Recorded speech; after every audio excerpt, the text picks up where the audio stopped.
اے ایمان والو تمہارے اوپر روزے فرض کیے گئے ہیں جس طرح تم سے پہلوں پہ فرض کیے گئے تھے۔ روزے کیوں فرض کیے گئے ہیں؟ لعلکم تتقون، تم متقی بن جاؤ، پرہیزگار بن جاؤ۔ تو ہمارا رب ہمیں متقی دیکھنا چاہتا ہے۔ حضرت سیدنا علی المرتضیٰ رضی اللہ تعالی عنہ نے تقوی کی خوبصورت تعریف ارشاد فرمائی ہے۔ ہی الخوف من الجلیل، یہ اس عالی مرتبت ذات باری کے خوف کا نام ہے، اللہ سے ڈرنے کا نام ہے تقوی۔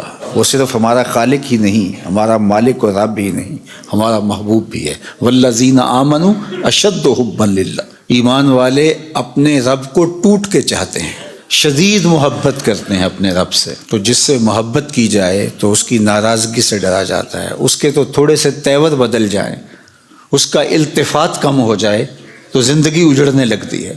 تو اللہ کا خوف بئی معنی کہ اس کی ناراضگی سے ڈرا جائے۔ اور دوسری بات ارشاد فرمائی والعمل بالتنزیل، اور اترنے والی پاکیزہ کتاب قرآن مجید پہ عمل کرنے کا نام تقوی ہے۔ اور پھر فرمایا والقناعۃ بالقلیل، اور تھوڑے پر قناعت کرنا۔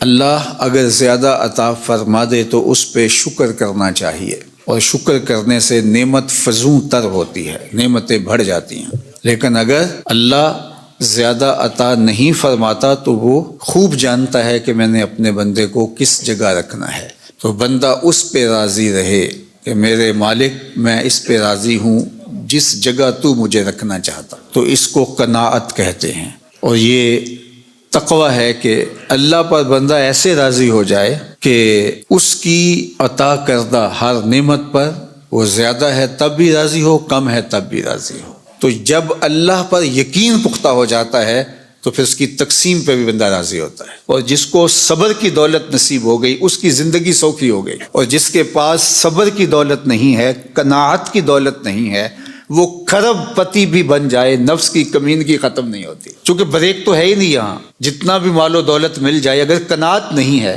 تو پھر تو انسان کی پیاس اور بھوک ہی نہیں مٹتی، ختم ہی نہیں ہوتی خواہش۔ تو سیدنا علی المرتضیٰ رضی اللہ تعالی عنہ فرماتے ہیں کہ تقوی اللہ جل شانہ کی خشیت کا نام ہے۔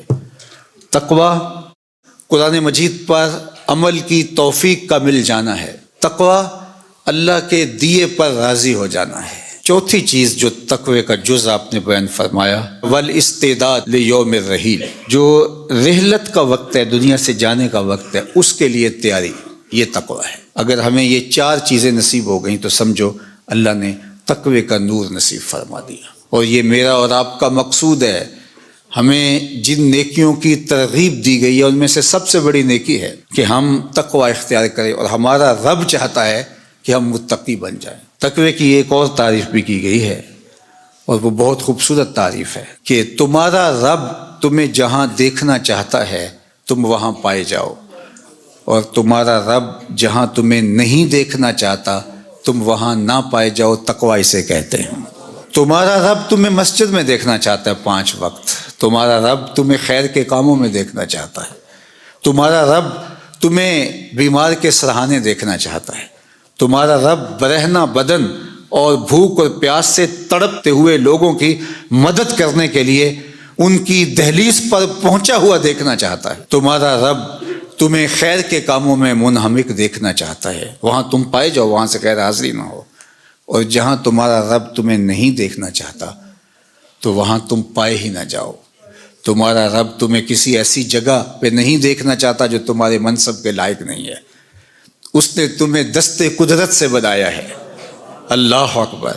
تو وہ کیسے اپنے شاہکار کو کسی گندی جگہ پہ دیکھنا چاہے گا، کسی غلاظت کے ڈھیر پہ دیکھنا چاہے گا؟